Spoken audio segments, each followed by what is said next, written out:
जय श्री राधे भक्तों, आज हम आपके लिए यहाँ पर लेकर आए हैं श्री गणपति अथर्वशीष का पाठ हिंदी में। तो चलिए शुरू करते हैं। हे देव वृंद, हम अपने कानों से कल्याणमय वचन सुने जो याज्ञिक अनुष्ठानों के योग्य हैं। ऐसे हे देव, हम अपनी आँखों से मंगलमय कार्यों को होते हुए देखें।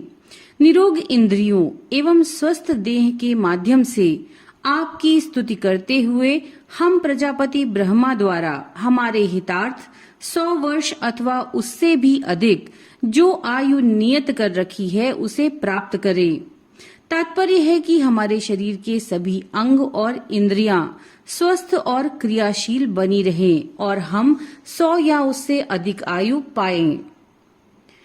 महान कीर्तिमान ऐश्वर्यवान इंद्र हमारा कल्याण करें। विश्व के ज्ञान स्वरूप सर्वज्ञ सबके पोषण करता पूखा अर्थात सूर्य हमारा कल्याण करे। जिनके चक्रीय गति को कोई रोक नहीं सकता वे गरुण देव हमारा कल्याण करें। अरिष्ट नेमी जो प्रजापति हैं वे सभी दुरितों को दूर करने वाले हैं, वे हमारा कल्याण करें। वेद वाणी के स्वामी सतत वर्धनशील बृहस्पति जी हमारा कल्याण करें। ओम सर्वत्र शांति स्थापित हो। ओंकारपति भगवान गणपति को नमस्कार है। हे गणपति, आप प्रत्यक्ष तत्व हैं, आप केवल कर्ता हैं, आप ही केवल धर्ता हैं, आप केवल हरता हैं। निश्चय पूर्वक आप इन सब रूपों में विराजमान ब्रह्म हैं। आप साक्षात नित्य आत्म स्वरूप हैं। मैं यथार्थ कहता हूँ, सत्य कहता हूँ। हे पार्वती नंदन, आप मेरी मुझ शिष्य की रक्षा करिए। वक्ता आचार्य की रक्षा कीजिए, श्रोता की रक्षा कीजिए, दाता की रक्षा कीजिए, धाता की रक्षा कीजिए। व्याख्या करने वाले आचार्य की रक्षा कीजिए। शिष्य की रक्षा करें, पश्चिम से रक्षा करें, पूर्व से रक्षा करें, उत्तर से रक्षा करें, दक्षिण से रक्षा करें, ऊपर से रक्षा करें, नीचे से रक्षा करें, सब ओर से मेरी रक्षा करें, चारों ओर से मेरी रक्षा करें। आप वांगमय हो, चिन्मय हो, आनंदमय हो, ब्रह्ममय हो, सच्चिदानंद अद्वितीय हो।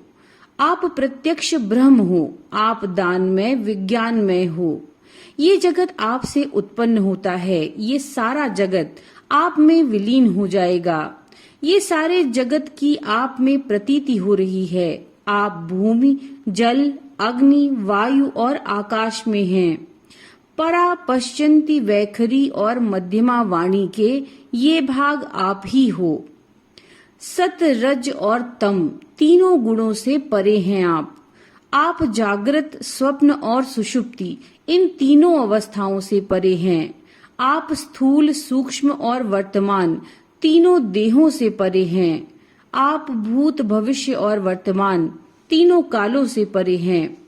आप मूलाधार चक्र में नित्य स्थित रहते हैं। इच्छा, क्रिया और ज्ञान तीन प्रकार की शक्तियां आपकी ही हैं। आपका योग्यजन नित्य ध्यान करते हैं। आप ब्रह्मा हैं, विष्णु हैं, रुद्र हैं, इंद्र हैं, अग्नि हैं, वायु, सूर्य, चंद्रमा, ब्रह्म हैं।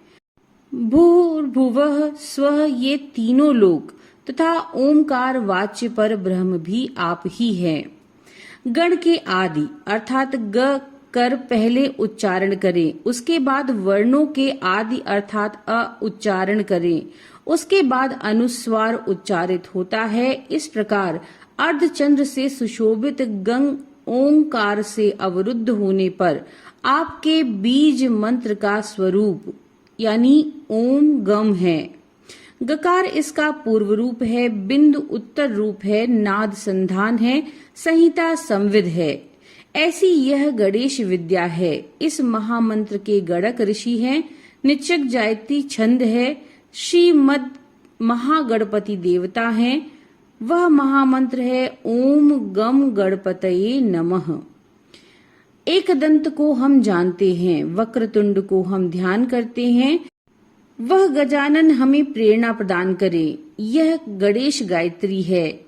एकदंत चतुर्भुज, चारों हाथों में पाश, अंकुश, अभय और वरदान की मुद्रा धारण किए तथा मूषक चिन्ह की ध्वजा लिए हुए, रक्त वर्ण लंबोदर वाले सूप जैसे बड़े बड़े कानों वाले, रक्त वस्त्रधारी शरीर पर रक्त चंदन का लेप किए हुए, रक्त पुष्पों से भली भांति पूजित, भक्त पर अनुकंपा करने वाले देवता, जगत के कारण अच्युत, सृष्टि के आदि में आविर्भूत प्रकृति और पुरुष से परे श्री गणेश जी का जो नित्य ध्यान करता है, वह योगी सब योगियों में श्रेष्ठ है। व्रात अर्थात देव समूह के नायक को नमस्कार है, गणपति को नमस्कार है। प्रथम पति अर्थात शिव जी के गणों के अधिनायक के लिए नमस्कार है। लंबोदर को, एकदंत को, शिव जी के पुत्र को तथा श्री वरद मूर्ति को नमस्कार है, नमस्कार है। यह अथर्व शीर्ष है। जो पाठ करता है इसका, वह ब्रह्म को प्राप्त करने का अधिकारी हो जाता है। सब प्रकार के विघ्न उसके लिए बाधक नहीं होते। वह सब जगह सुख पाता है। वह 5 प्रकार के महान पातकों तथा उपपातकों से मुक्त हो जाता है। सायंकाल पाठ करने वाला दिन के पापों का नाश करता है। प्रातःकाल पाठ करने वाला रात्रि के पापों का नाश करता है। जो प्रातः सायं दोनों समय इसका पाठ करता है, वह निष्पाप हो जाता है। वह सर्वत्र विघ्नों का नाश कर धर्म, अर्थ, काम और मोक्ष को प्राप्त करता है। ये अथर्वशीष का जो शिष्य ना हो, उसे नहीं देना चाहिए। जो मोह के कारण देता है, वह पातकी हो जाता है। सहस्त्र बार पाठ करने से जिन जिन कामनाओं का उच्चारण करता है, उसकी सिद्धि इसके द्वारा ही मनुष्य कर सकता है। इसके द्वारा जो गणपति को स्नान कराता है, वह वक्ता बन जाता है। जो चतुर्थी तिथि को उपवास करके जपता है, वह विद्यावान हो जाता है। ये अथर्व वाक्य है। जो इस मंत्र के द्वारा तपश्चरण करना जानता है, वह कदापि भय को प्राप्त नहीं होता। जो दुर्वांकुर के द्वारा भगवान गणपति का यजन करता है, वह कुबेर के समान हो जाता है। जो लाजो यानी धानी लाई के द्वारा यह यजन करता है, वह यशस्वी होता है, मेधावी होता है। जो सहस्त्र लड्डुओं द्वारा यजन करता है, वह वांछित फल को प्राप्त करता है। जो घृत के सहित समिधा से यजन करता है, वह सब कुछ प्राप्त करता है। 8 ब्राह्मणों को सम्यक रीति से भोजन कराने पर दाता सूर्य के समान तेजस्वी होता है। सूर्य ग्रहण में, महानदी में या प्रतिमा के समीप जपने से मंत्र सिद्धि हो जाती है। वह महाविघ्न से मुक्त हो जाता है। जो इस प्रकार जानता है, वह सर्वज्ञ हो जाता है, वह सर्वज्ञ हो जाता है। अथर्ववेदीय गणपति उपनिषद समाप्त। भगवान हम गुरु और शिष्य की एक साथ रक्षा करें, हमारा साथ साथ पालन करें, हम दोनों को साथ साथ पराक्रमी बनाएं।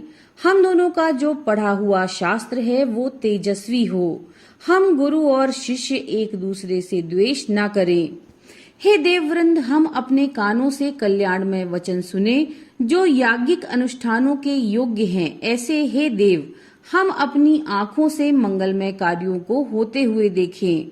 निरोग इंद्रियों एवं स्वस्थ देह के माध्यम से आपकी स्तुति करते हुए हम प्रजापति ब्रह्मा द्वारा हमारे हितार्थ 100 वर्ष या उससे भी अधिक जो आयु नियत कर रखी है, उसे प्राप्त करें।